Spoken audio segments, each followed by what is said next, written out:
Thank you, Ann, very much. And it has been a pleasure. I've been in Nebraska for the last couple of days here and had a great opportunity to meet with a lot of great folks and learn a lot of great things and some great things you are doing out here in Nebraska. And um, I guess I'm not surprised, but there's a lot of stuff that are really similar to what we're doing out in Oregon, and we're really related. But that's not really why I'm here. I'm going to kind of go over how we're not related, and how we're doing things a little bit differently, and some of the struggles that we're going through as a result. So just let me start here by giving you a quick outline.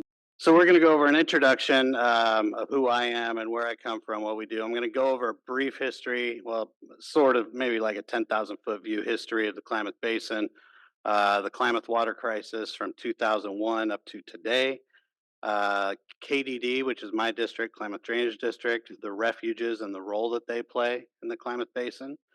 And then I'm going to go over the impacts to our neighborhood, wildlife and livestock, and then finish up with what we're going to be doing about it, or what we are doing about it.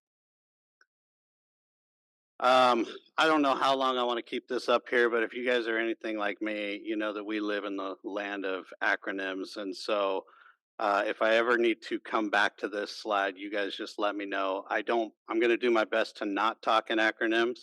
Um, but I think a lot of them you may already understand relative to the United States stuff. But if I have to come back, don't hesitate to stop me and say, what does that mean? All right. So introduction. This basically is a slide of what the actual Klamath Code is.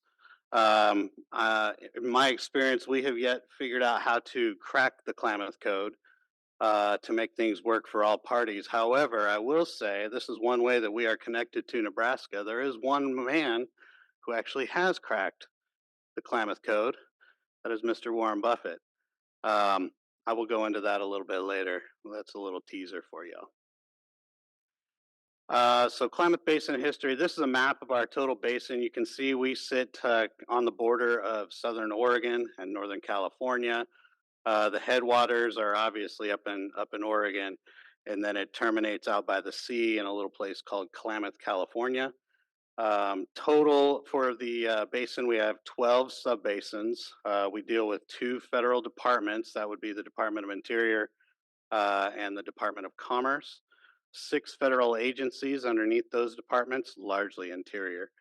Um, we have seven national wildlife refuges, seven federally recognized tribes, two states, obviously, seven state agencies that we work with and under, and five counties, and 20 irrigation districts, and the non governmental organizations or NGOs.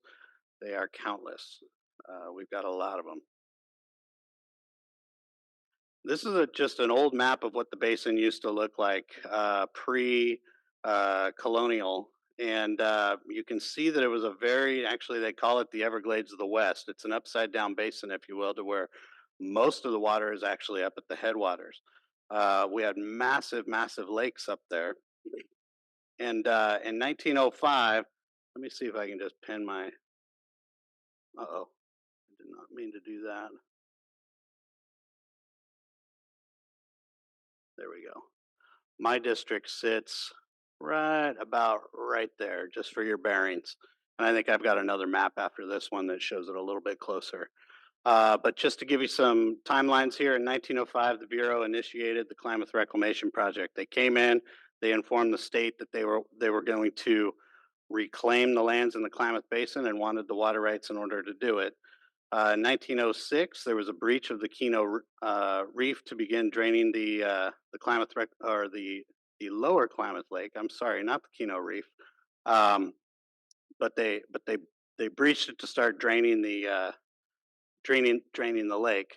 In 1908 was the first national wildlife refuge for waterfowl, which is the Lower Klamath National Wildlife Refuge, which we sit adjacent to.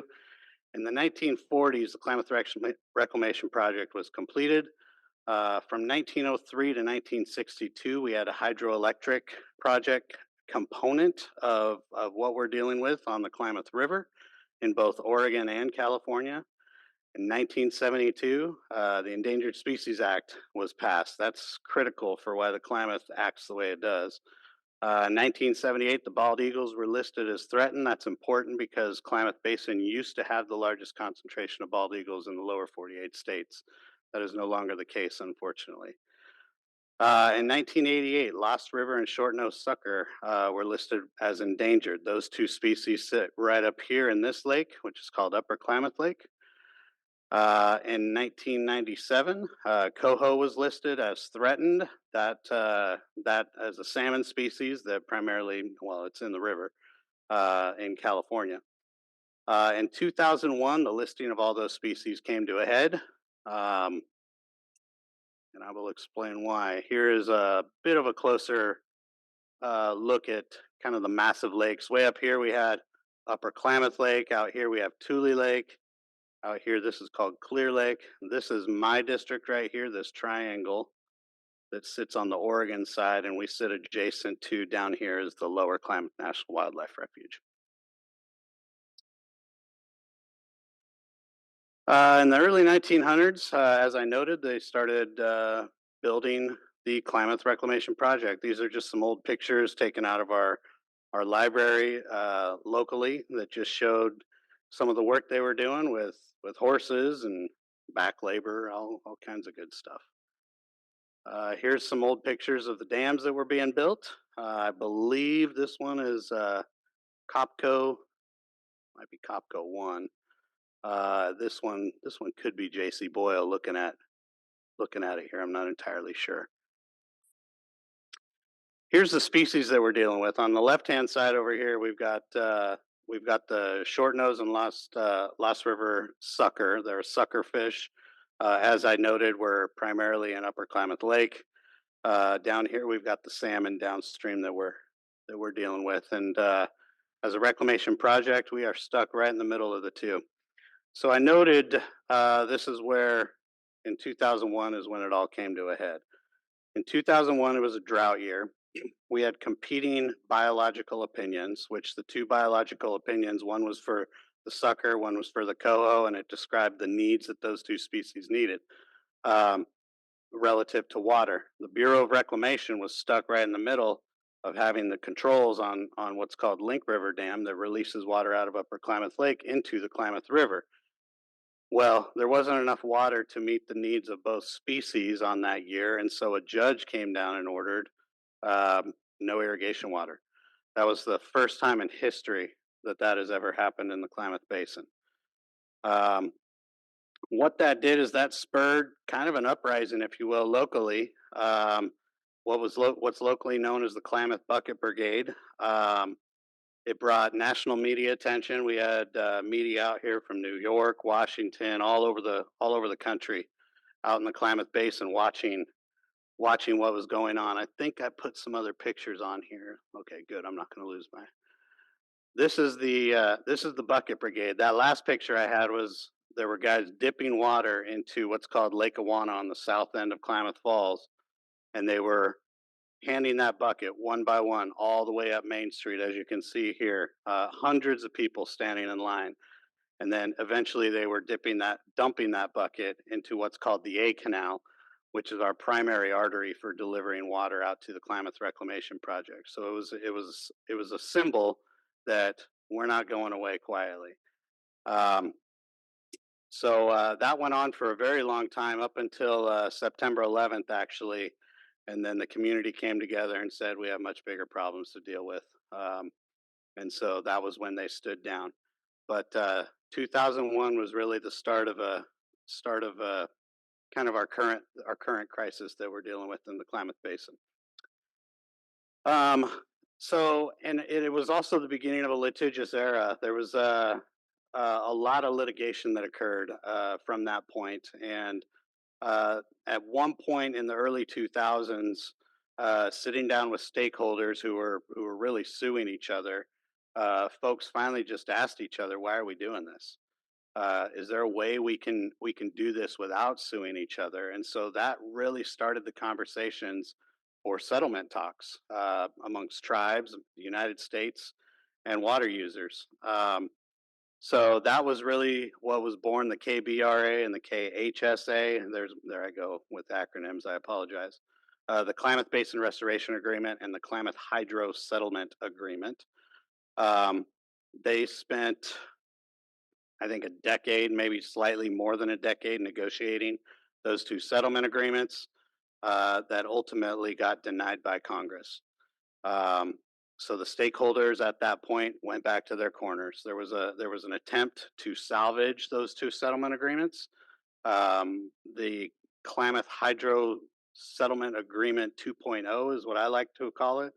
Was recrafted along with what's called the Klamath Power and Facilities Agreement. Both of those agreements were signed. The hydro settlement agreement is actually the dam removal agreement, and so that was the big hook in those agreements is the dam removal. Um, so, and I'll talk a little bit more about that in a second. But the Klamath Basin adjudication was a 38-year process that the state of Oregon initiated in 1975 and eventually dropped the findings of fact and order of determination in 2013, which gave the state the authority to start regulating the waters of the Klamath Basin. Um, Unfortunately, it was a drought year. One thing that's pretty unique about that adjudication is the Klamath tribes received in-stream water rights with a priority date of time immemorial. On a drought year, stream flows were pretty low. They called on their water rights, and I was actually the water master at the time working for the state, and I had to regulate every single water user off above Upper Klamath Lake, which is something I don't wish on my worst enemy. It was not a fun year, but it was done, and that's largely how the upper basin above Upper Klamath Lake is managed today. The Klamath tribes continue to call on their water rights, and it's very much impacted operations above Upper Klamath Lake, which again I'll get to a little bit more in a bit. Um, I was going back and just to add statistics to this, to what we're going through here, and I looked at the last 10 years. 7 of the last 10 years in the Klamath Basin have been a governor declared drought. Um, I was talking to Ann, I think, at lunch, and when you start looking at those numbers on paper, I mean, you can think about it, you feel it, you know it's there, but when you look at it on paper, it's kind of overwhelming to know that 7 of our last 10 years we've actually had to ask the governor to declare a drought. Uh, but anyhow, we're back into a litigious era today. There are lawsuits flying around left and right. We are in ESA consultation again today. Um, and these really what we're facing is this single species management, which is impacting, the entire rest of the basin. So we're managing our resources for two species that are listed on the Endangered Species Act, which is creating some pretty devastating has some devastating effects. This is the just a symbol of the bucket. This is a very large bucket. I want to say it's about 15 feet tall or so that sits out. It actually sits at our fairgrounds now. But this was a symbol of the unrest in 2001 that somebody built that's now on display in our community. To add salt to our wounds, in 2002, there was a massive fish kill in the river. Um, Salmon just laying up against the shores of the river. There's a lot of conversation to what caused that, but ultimately, what that did is that really got people starting to talk that something needs to change. We've shut off ag in 2001. We've got a massive fish kill in 2002. Something has to change. This is not working, and that's largely where they started talking about dam removal and talking about settlement agreement. That was the KBRA KHSA that I was talking about. Um, I had to put this one up here because I was coming to Nebraska, but this is a sign that somebody put up on one of the overpasses on the highway. Warren Buffett's dams kill salmon, jobs, and communities.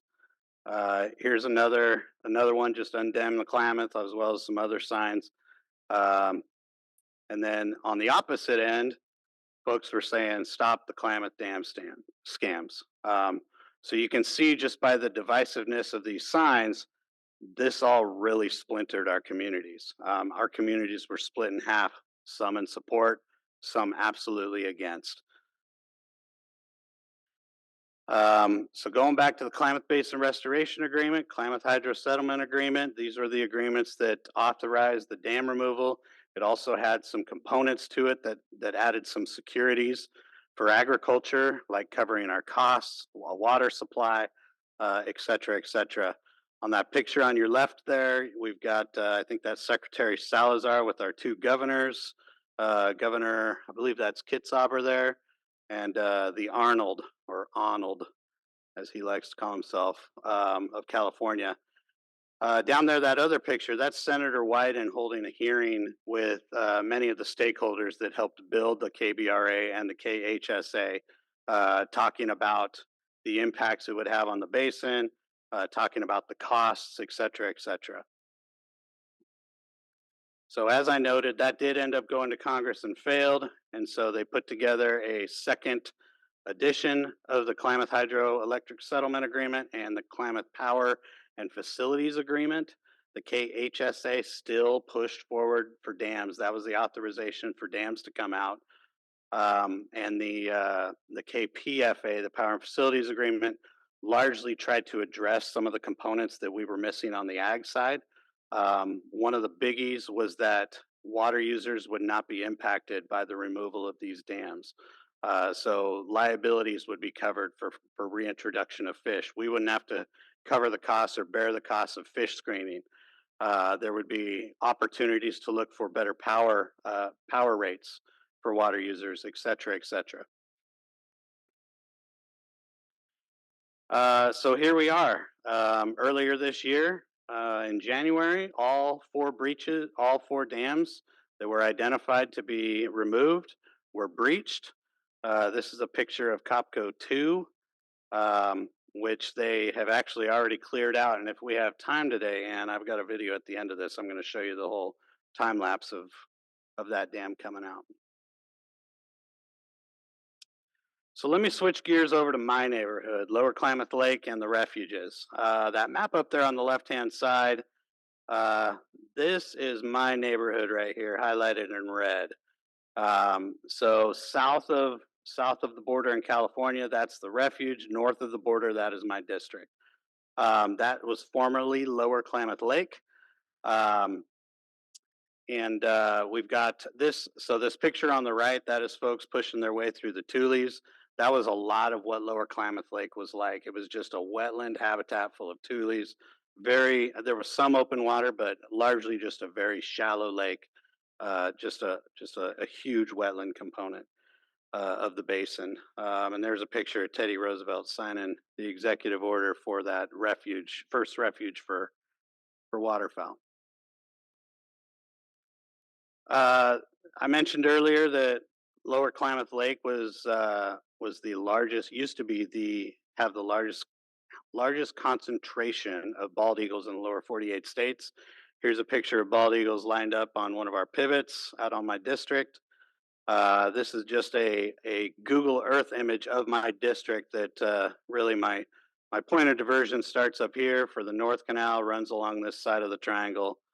My other diversion is right about there, runs down here, and covers my west side of my district. We are a drainage district, as I noted. Right through the heart of my district is what's called the Straits Drain. That is our way of getting rid of water. We do that, and that's actually a necessity in order to keep the water table low enough so our crops can chase the water. But we've very much learned how to live within our within our neighborhood and where we're at relative to the Pacific Flyway. On your left there, those are hundreds, maybe thousands of snow geese flying through. On your right, we've got sprig or pintail, as you may call them out here.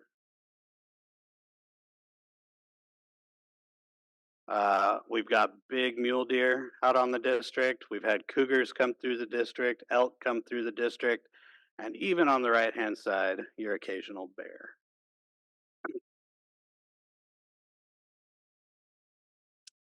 So on my district, we're primarily a grain district. We're very unique. We have year-round water rights. How the district has traditionally functioned is we would flood up in the wintertime, keep that water out on the landscape, which is very healthy for our Pacific Flyway, our birds coming through from north to south. Then we drain them off in the spring. We plant them with a grain, and the grain comes up naturally. We don't very seldom have to irrigate our grain after, unless the market's really great, then they'll throw some irrigation to it to improve the tonnage. But um, so wheat, barley, we're starting to see some more alfalfa starting to come into the district. We've got pasture, obviously, as you can see at the picture on the left. We grow corn for silage, peas. We're growing more and more potatoes, and we also grow grasses for hay. So getting down to the meat of my presentation here and why I'm really here is what has the water policy or management of our resources done to our basin. In the backdrop there, you can see that's one of that is our refuge to the south, Lower Klamath National Wildlife Refuge. That went dry for the first time in 2022, completely dry, and they actually canceled hunting for the very first time.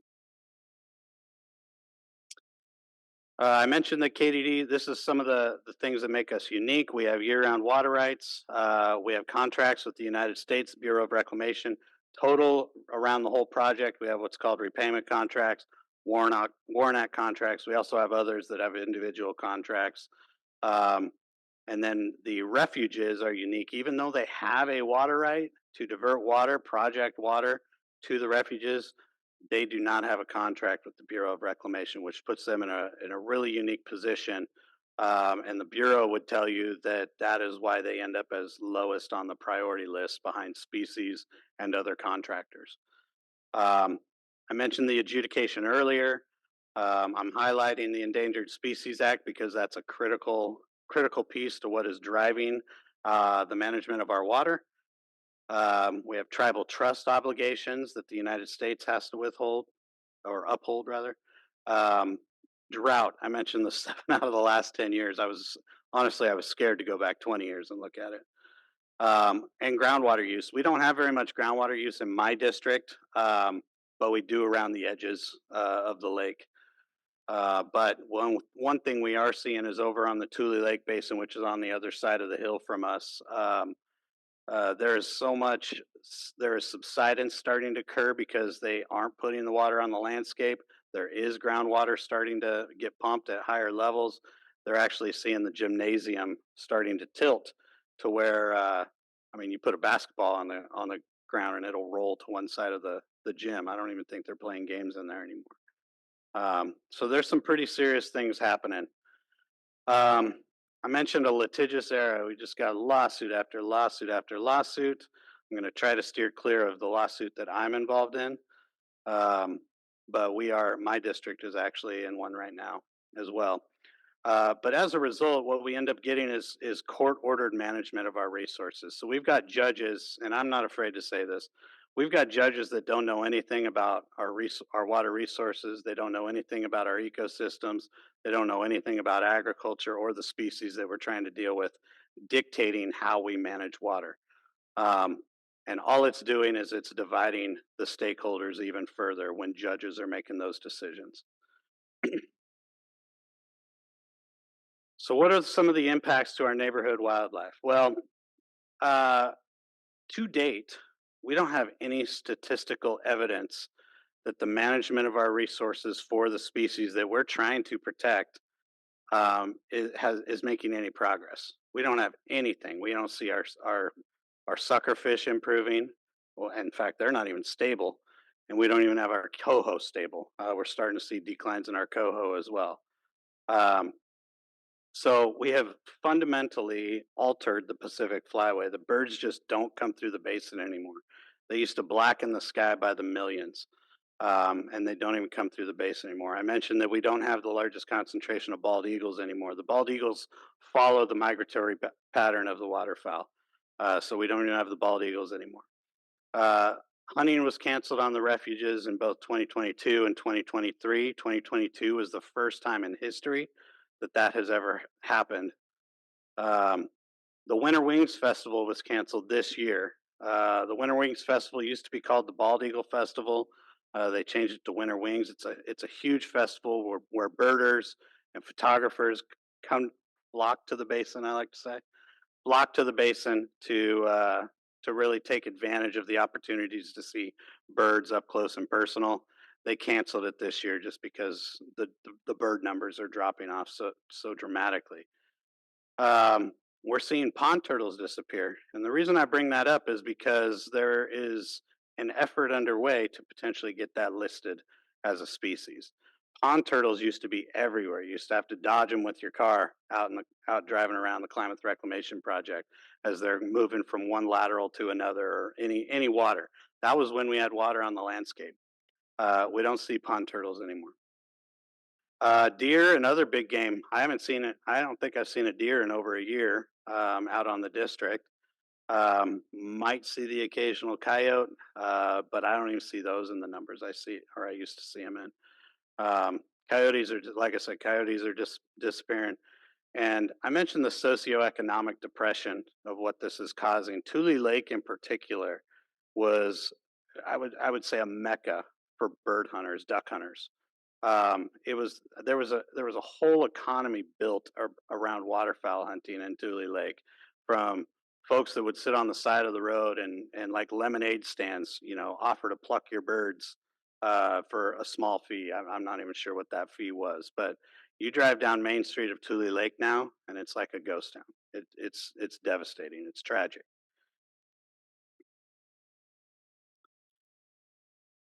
Well, what are some of the impacts to our neighborhood livestock? Being that we have dried out, particularly Lower Klamath National Wildlife Refuge, we have seen last year in particular a biblical plague of grasshoppers coming off of the refuge. You can see in the pictures there, that one on the left, just grasshoppers munching away on what's left of that field. Um, the we've got a crop duster in the middle. Macy's flying service came to spray these grasshoppers. Made one pass, had to turn around and go back to the airport. I mean, you can see in the cockpit there that those are just dangerous conditions. Um, so they've destroyed new growth. They've hayed up all. They've got hayed up with some of the remaining plants. Organic certification was lost because of spraying. They were so bad and we've got a lot of organic acres in my district, but we actually had guys try to spray with organic sprays. It just wasn't good enough, and they just threw their organic status out the window and said, "Get them and put some real spray to these things." Um, so I mentioned that the cows have been left in California. They don't bring them up into Oregon anymore, and we lost some pasture, and folks have had to actually purchase hay that typically don't. Down on the left hand side, I put one of our. Oh, I should mention that's one of my board members, Luther Horsley. There feeding his cows. Down on the left hand side, this is just one of the operations on my district. He has a 500 mother cow operation. As a result of these grasshoppers this year, he actually had to buy 1,000 tons of alfalfa.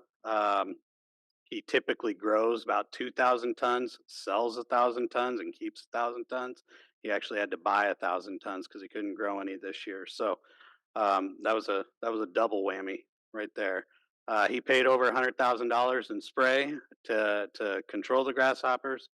His calf weights were down in the fall by 60 pounds. And then, so for a running total to date is about $680,000, and that's still counting. So those grasshoppers, it's something that at least I personally have never seen before. It's not uncommon. I mentioned when we first built the dike across Lower Klamath Lake and started drying out Lower Klamath Lake. I was just reading this not too long ago, but in the early 1900s, as that was drying out, there was mention of a grasshopper outbreak. So clearly, we haven't learned our lesson that when you dry out the refuges, dry out Lower Klamath Lake, that grasshoppers come out. There's pictures. I don't have any in this presentation, but down along what's called State Line Road, where we have water and where we don't have water, there's grasshoppers where there's no water and they just stop right there where the water actually is. So it's pretty incredible to see that kind of stuff. So, what are some of the impacts to the ecosystem? Loss of groundwater recharge. I mentioned Tule Lake. I don't need to go back over it. But in 2022, we actually had 210 domestic wells go dry in 1 year. It was pretty. It was a pretty big deal, and this in 2022. There was no water delivered to the project, so all of our canals were dry. Clearly, there's a recharge component to putting water in our canals that we did not receive in that year. I mentioned Tule Lake. Um, County roads or county road bridges are threatening to collapse. There was actually some pretty significant construction that was done on one of our bridges as it was about to go down, and you can only imagine, a semi trying to drive across that, and so this is all because of us not putting water out on the landscape. One thing we're really starting to look at is these microclimates. I've had a couple conversations today earlier about these microclimates, but talking to the Modoc Nation people, they will tell you that going back in time, every afternoon we'd get these thunder boomers that would start to build up these cumulus events, and it would rain somewhere in the basin, and we are not seeing that anymore. They are suspect that us drying out the refuges, drying out the lower lakes, is why we're not getting that effect any longer. So it has prompted us to start looking at data a little bit closer to see if we can prove that. Um, I think instinctively that seems accurate to me. You put water, or as they would say, water begets water. You put water on the landscape, it's going to make more water through the sky or go through the ground, come out in spring somewhere. Um, and Dust Bowl. We have air quality events when we dry those refuges out. We've got dust bowls or dust walls, I would say, that you can see from town coming off of those refuges. It's just a wall of dust. So every time I start thinking about our ecosystem and the impacts that this water management or mismanagement, I might say, is having on our society, really, and our watershed, I can't help but think of Planes, Trains, and Automobiles. You guys remember that movie? Where they get on the highway going the wrong way, and those people pull up next and say, "You're going the wrong way," and they're like, "How do they know where we're going?" That's kind of how I feel how the United States looks at this. We're trying to tell them they're going the wrong way, and the United States is like, "How do they know where we're going?"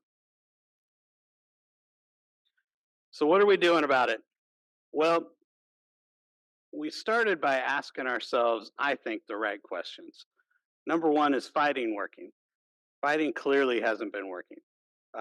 Number two, is waiting working? Should we wait this out until droughts go away? That's not working. So, how can we be a part of the solution? Um,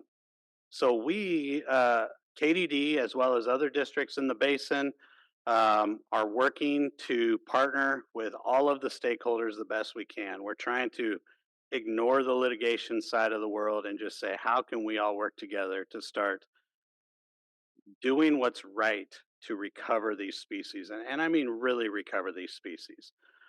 So we've got water users within the project, outside of the project as well. We're working with tribes, Department of Interior, Department of Commerce, states, and the NGOs. I put asterisks next to commerce, states, and the NGOs. There was just a press release that went out today of this partnership that we built under the Department of Interior that's going to secure us, I believe, $72 million for restoration activities. Um, Commerce, states, and NGOs are not a part of that, but they're very much a part of helping us solve these problems. We're also collaborating on mitigation efforts. There has been a grasshopper committee established or is being established by the state of Oregon, as well as ongoing drought planning. So we're looking for more money to help us weather these droughts. Some of the proposals that we're looking at reconnecting the landscape basically, and just specific to KDD. This is my North Canal, and it terminates right here at State Line. We have a proposal on the table working with an outfit called Farmers Conservation Alliance that is going to help us secure what's called a watershed plan. It's been submitted to Washington at this point for approval. Once it's approval and goes through that public process, we'll be eligible for what's called PL 566 dollars through the NRCS. One of the projects in that watershed plan is to punch the North Canal across state line down to the refuge to give the refuge additional opportunities to wet up or rehydrate the refuge further east. We're also through the 80 canal. We're proposing to connect it permanently to the refuge. Um, right now, we just had LIDAR flown. There's an acronym, and I don't know what LIDAR means. I apologize. It's basically fancy surveying. We just had that flown and are waiting for the results to come back to see if this is even feasible. Um, but it was once connected in the past. And so I've often said if we can mimic the way Mother Nature created it, where it makes sense, we might as well. And so we're looking to see if we can connect the river back to Lower Klamath Lake on the refuge side. Um, what that would do is knowing that we've got species coming back up the river, knowing that we've got sucker, we now have sucker down on the refuge. It would give them additional habitat um, and additional opportunities for rearing, maybe even spawning. We don't know yet. But those are all things we're looking into. We've just thrown these on the table and talked to people who are smarter than us and asked them if this is doable. So we're in the process of finding out if this stuff is doable. Ducks Unlimited is working with us in a number of places. They're looking at additional recirculation plants, one out here, one out here. And they're also looking at this green line here is a high line lateral that would come off of our 80 canal and run laterally along state line to add additional water opportunities for the refuge primarily. Um, we're looking at how we can also reactivate floodplain activities with our private lands. So if we can find willing landowners and if the price is right to give up their lands to flood out and recreate these what we traditionally call walking wetlands, wetlands that move around. Um, one thing we haven't looked at real closely is growing fish food. And so I was down in California meeting with a bunch of rice growers about 6 months ago or so. I'm not sure if you guys have heard about it, but they've actually got salmon that are now swimming out in these rice fields. Um, in addition to that, when they flood these fields up at certain times, they start growing like zooplankton and other things that grow in wetlands. And then when they drain those off, they drain them off at a certain time when the salmon are running. So there's food in the river system for these salmon.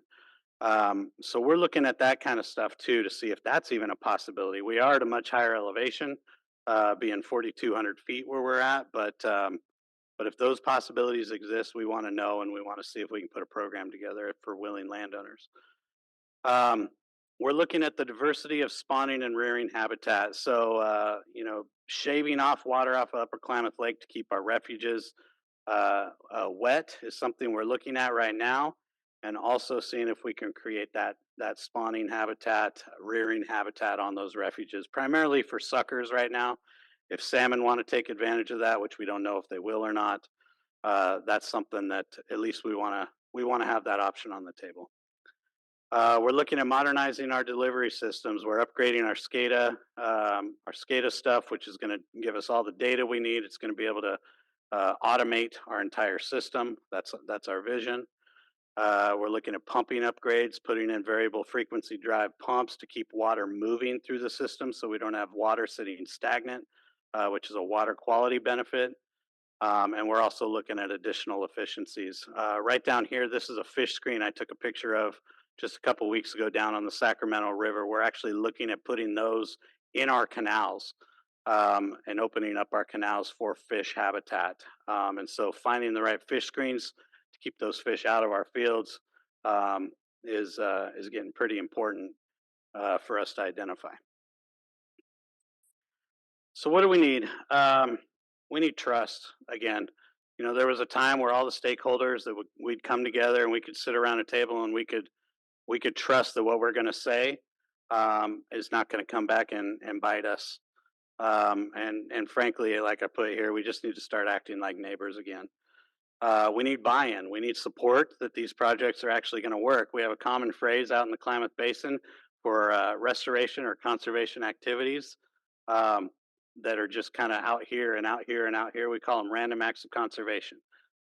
They're fun projects. They're cool projects, but are they really helping? So we're really wanting to focus on the stuff that's really going to work. As one of my landowners likes to say, or one of my board members actually likes to say, is those fish have my water and I want it back.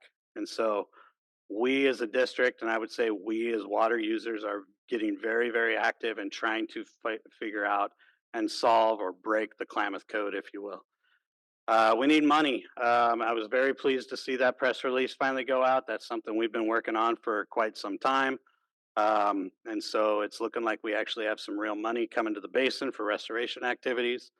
Um, we need a break from the courts, and I probably should have highlighted that. That's probably our biggest thing. When you're sitting across the table from somebody that's suing you or you're suing them, you're just you're tight-lipped. You don't want to talk. You don't want to see them. There's just emotions that get in the way. We need to have that freedom to be able to open up with each other and have real conversations and try to start solving these problems and not have the courts solve these problems. Um, and we need honest biological opinions that support all parties. The best available science in the basin, I'm probably going to get in trouble for saying this, but it clearly hasn't been the best available science. The fish are still suffering. It is not the best available science. So let's make an honest effort to find the best science and implement it in our biological opinions.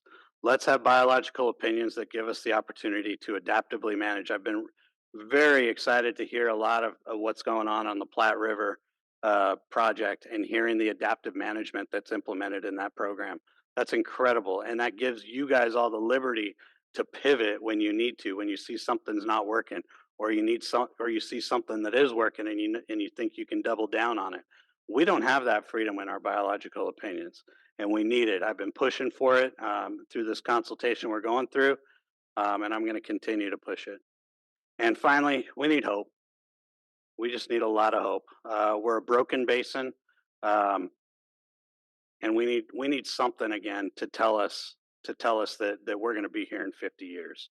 I want my guys to know that their grandkids are going to be farming their fields in 50 years, and I don't know if I can honestly say that today. So I personally need hope. Um, but anyway, so I go back and I think, what do we really need beyond all of that? Well, the only man that's broken the Klamath Code had it figured out. We need to hydrate. Apparently, he's an investor in eco water systems. I did not know that. So, but I found that and I had to share it. So, I always believe you need a certain amount of liquid assets, and I completely agree with Mr. Buffett there. So I just have a quick slide here for photo acknowledgments throughout the presentation. Um, Happy to go back to that if you'd like, and then that's it. That was 45 minutes. I do have a 2.5 minute video I can show real quick if you give me permission before questions. You want to do that? Okay. This is Copco 2 removal. Let me make sure. Oh, I better take the laser off. Here we go.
So I've tried to stay pretty quiet on my personal opinion of dam removal. It's very controversial, legally, politically, uh, in society. It's very political, very divisive. But you gotta appreciate the engineering of that. That's pretty pretty cool. Ethan, is that you I see out there? Did you see that? Yeah, I thought you might appreciate that. Um, anyway, my personal opinion on dam removal, regardless of how I really feel about it, is it's a new chapter. We've turned the page. What's done is done. This is our opportunity to kind of rewrite our story going forward.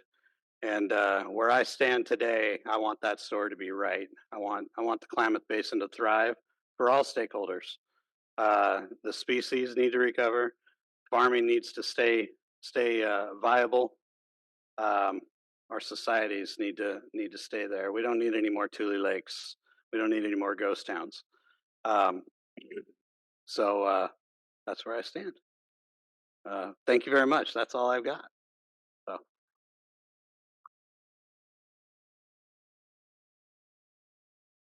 With that, I'll open it up to questions from our audience or both in person or online. So give me a hand if you have a question. Yeah, let me bring you the mic.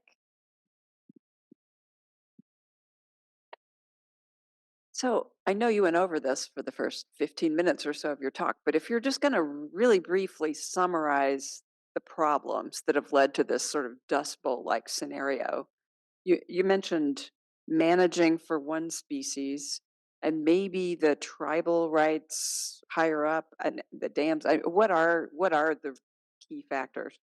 Really good question. Yes. So there are tribal trusts. Tribal trusts they have water rights that are not adjudicated, if you will. Their tribal trust rights are basically what they say. Their ability to fish for sustenance. Um, so with the species, I did mention single species management because really that's at the end of the day, when we are shorted water, I'll use 2022 as an example. No water was delivered to the project. 2021 is another or 2001 is another example. No water was delivered to the project, but the Bureau of Reclamation was still put in a position to have to pick one species or the other. What that is typically doing is that is leaving one entity, just taking water users or contractors out of it. It's leaving one entity, whether it's the river or the lake, shorted of what they feel they need for those species. For a lot of years, it was the lake, um, and I think the river folks would tell you the same story. Um, you know that river flow minimums have been shorted, or there hasn't been a full allocation of what's called the environmental water account through the biological opinion. So That's largely what I mean when I say single species management is they're in the unfortunate position to have to decide, which species are we going to save or however you best want to characterize that. And then again, we're stuck in the middle.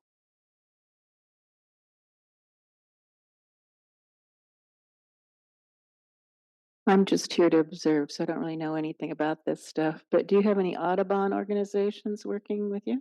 Yeah. Yes. Actually, we're working really close with the Audubon, our local Audubon Society. Um, the Winter Wings Festival, as I noted earlier, that is put on by the Audubon Society, and KDD has been an active partner in that. We are actually. I'm glad you brought that up. This is my opportunity to put a plug in. On March 7th, we are hosting a tour, really in spite of the cancellation of the Winter Wings Festival. We did a tour last year for the Winter Wings, and it was awesome. We had tremendous feedback. The people were fantastic, and I would say, in some regard, these were folks that were not ag folks. These are folks that were probably in some regards anti-ag, but we had the opportunity to sit them down and show them what we do out on the landscape and how that's good for what they love is the birds. And so we actually had people at the end of that thing saying, "Who can I call? Can you give me the governor's number and all that kind of stuff?" It was great. And so we were really looking forward to doing that again this year for Winter Wings, and they canceled it. I got a phone call, golly, 3 weeks ago that said, "Why aren't we still doing this tour?" And so in the last 3 weeks, we've just been you're trying to pull it together real quick, but that's going to be on March 7th. So, and you're invited if you want to fly out and come to it. So, but yeah, we're working real closely with the Audubon Society on that kind of stuff. That picture that I had of the guy standing in front of the wetlands. Let's see if I can get to it. Right there. That's a project that he did. He's very active in the Audubon Society. That's one of our local doctors in town. He took his farm ground, cut it into thirds essentially, and he's doing a walking wetland program. So that wetland behind him in a few years is going to rotate over to the next third of his field there. But he's got suckers in there. The birds just love it, especially when you first start wetting it up. My gosh, the birds just love it. Well, and if you ever go to a national Audubon convention, it's wonderful to see what people do. Also, I don't know, I suppose you've been talking to the people that cleared the plat every year for the cranes when they come in. And when they first started doing that, I suppose you know that they didn't have a very good response either. But then Ducks Unlimited got in with it, and now it's wonderful. I don't know how many years it took them, but I saw the videos of that today, and it kind of blew me away that y'all are doing that out here. That's fascinating. Great for the cranes. Great for the cranes. I have a question from our online audience. So Richard would like to know, how has continued human population growth in Oregon and California impacted the limitation or lack of water in the Klamath Basin? Not so much. I don't think since say 2001 when really the crisis started that our population has really grown. I mean, one part of our history that I didn't go back into. At one time, Klamath Falls was the fastest growing town in Oregon. Really, when the endangered species came out and the spotted owl was listed as endangered, we were a big logging community as well in the past, and that really shut down a lot of our mills, our logging operations. So when Klamath Falls was really growing and taking off, the Endangered Species Act, by way of the spotted owl, really shut down our growth by shutting down all of our logging. And so since 2001, especially, we haven't really seen too much growth since. We've been a pretty stagnant community, if you will. Um, I would probably argue that the water crisis doesn't help either. I don't know if too many people look at a community like that and think they want to go be a part of it. Unfortunately, because it's a gorgeous part of the state. It's a tremendous community, um, and this is a problem I know we can fix. Um, but to date, not yet. Our municipal water sources are groundwater, and so we haven't seen the impacts on our aquifers due to growth at all. from my experience. I have another one from our online audience. So Anne would like to know, is there any role for beaver in the natural re-engineering of a landscape to keep water and wetlands? Yeah, so we sit right at the base of Crater Lake, our community, which is a volcano. Um, and yes, they're starting to reintroduce. The reason I bring that up is we have very porous ground up there, and so they are starting to reintroduce beavers up in some of our mountain streams to where they're building their own little reservoirs. And in my opinion, I mean, it can't hurt. You know, it's injecting water through into our aquifers and coming out somewhere. So yeah, they're trying it in certain places. I don't know too much about any data of what the impacts are. Any other questions online or in person? Was primarily used for hydropower, or did they have some other uses that were needed? Yeah, good question. Just to be technical, so the question was for those of you online is were all the dams used for hydropower that were removed? So technically, they're not all removed yet. The video you watched is just one. That's the one that has been removed. The other three were just breached. So they took dynamite and just blew the outlets out. So now you can't close them. We can't go back at this point. Um, but they are planning to get them all out of there. I think over the course of this year. Um, so yes, the four that we're talking about there, that was part of the Klamath hydroelectric project. Um, Link River Dam, which is our main dam that stores water in Upper Klamath Lake for our storage water on the project. There is a historical hydro component to that that is no longer in use, at least in terms of generating power. But yeah, that was all part of the Pacific Power hydro project, which I don't know if I mentioned. Warren Buffett and the connection there. Warren Buffett owns Berkshire Hathaway, which owns Pacific Power. Pacific Power was the owner of our hydro project. So that's the connection there. I think I failed to mention that. Project on the flat wasn't good just for the cranes, it's good for the whole state, and we're getting people from all over, all these foreign countries. Yeah, I've been blown away hearing about all the great stuff that is, and again, I'll go back and say that the most impressive piece is the adaptive management piece to that, and the ability to pivot when you guys see things that are working right, or things that are working wrong. That's I mean, what a concept, right? Well, we are at 4:30, so barring any burning questions, I think we'll wrap it up for today. But thank you, Scott, for joining us, and thank you everyone for joining us both in person and online. All right, thank you.